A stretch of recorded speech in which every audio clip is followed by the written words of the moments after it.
Hello, everybody. Scott Golden here with the Mid Atlantic Championship Wrestling Review Series for the 16th of January 1982.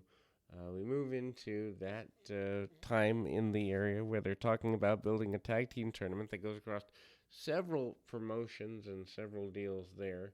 Also, Roddy Piper begins to be more of a commentator than a wrestler for a little while here. I don't really quite understand what the benefit is to that January February switch, but Piper probably treated as the first major heel commentator in wrestling history at the time. Anyway, so this is as I said, the continuation of our series. We're gonna cross into 2,000 audios available on the channel within the week. We see the return here of, or the debut here of Ben Alexander, a um, enhancement talent who's pretty prominent through at least through the spring of 1982. I haven't gotten much further than that. Piper out talking about the various challenges, the upcoming tag team tournament, and again coming to the desk doing the commentary.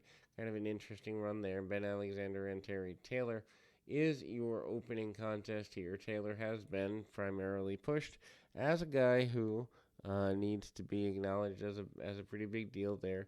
Alexander does have a good showing of himself, collegiate style wrestling, also top wrist locks and the like. Uh, Alexander looks like he has more experience, although not a guy I know much about.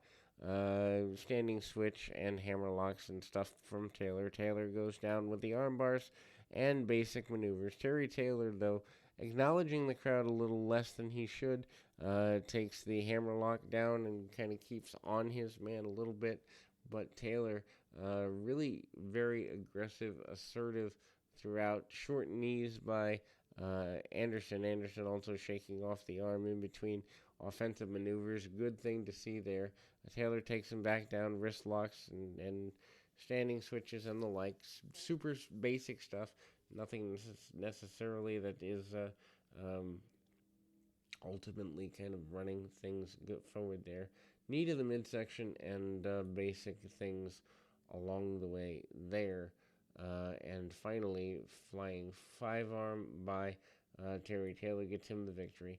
Austin Idol up here, who I guess that gimmick primarily more known for being Memphis and the Alabama territories. But anyway, Austin Idol manages to come into his own. Mike Frater is his opponent. Idol doing a bunch of talking, jucking, and jiving, also wearing a purple robe. Idol does end up being more of a force in Mid Atlantic, at least for the first several months of this year. Frater does get hammerlocks and stuff on Idol. Idol, one of those guys who's walk and talk, almost like a Jesse Ventura, better than his in ring stuff. Frater manages a hip toss and gets temporary, short term advantages. Needless to say, um, the the difficulties for Idol are pretty advanced here in terms of just trying to get a match out of this kid, but the drop kick and basic stuff along the way, side headlock takeover, and again, Idol does manage to get a victory using his advantages, and also then does a posing routine almost like a uh, superstar Billy Graham. The the the dropping of the elbow and trying to get as much of an advantage as he can. More talk of the tag team tournament and other things. Blackjack Jr. and Senior talking about things. Blackjack says he wants to see his son, wants to run in and help his son wherever he can. And Junior talks about not wanting to be in his father's shadow. Thankful for his father, but not needing him, wanting him there, but not needing him. And they basically have an agreement where Blackjack Mulligan Sr. will only offer help when Junior asks for it. Then we go to a tag match that encompasses both of these individuals, I do believe, as we kind of go forward. Mulligan's versus Harris and Nelson. Odd to see Ricky Harris, aka the man who later becomes Black Bart, teaming with Boris Zukov, aka Jim Nelson. Also weird to see this house show match where Nelson is not seconded by Slaughter.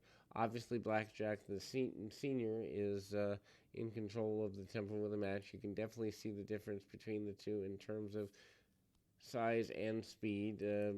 Junior having more speed, obviously.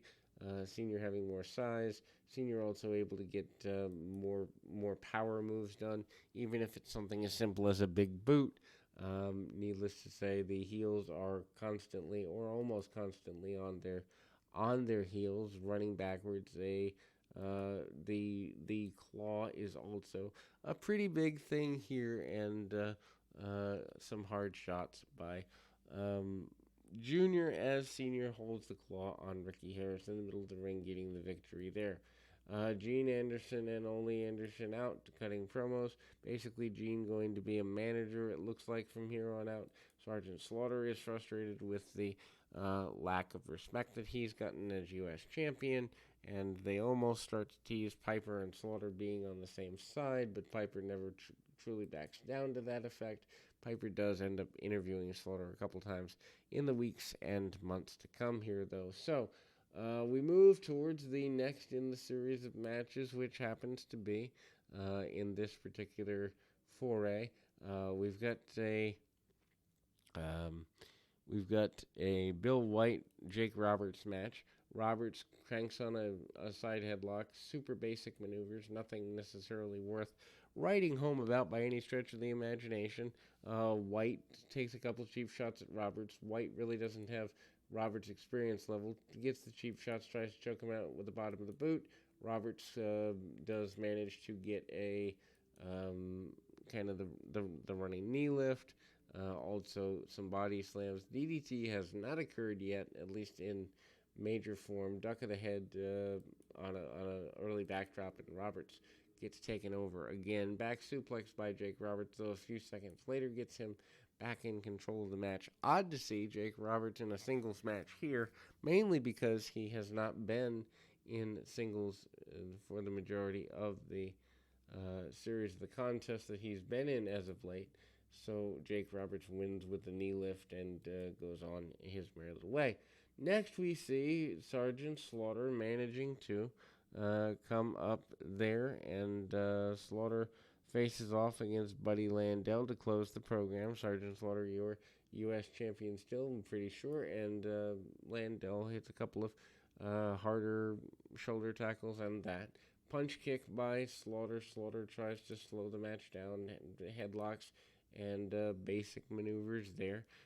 Slaughter pretty dominant, and obviously, as one would expect, winning with the Cobra Clutch. However, Landel, for his time period and experience level, gets more offense than you would expect. One thing about Mid-Atlantic that's really good is even your enhancement matches are somewhat competitive. Slaughter then manages to get the Cobra Clutch locked in after a clothesline and obviously gets the victory. We will be back with more right after this.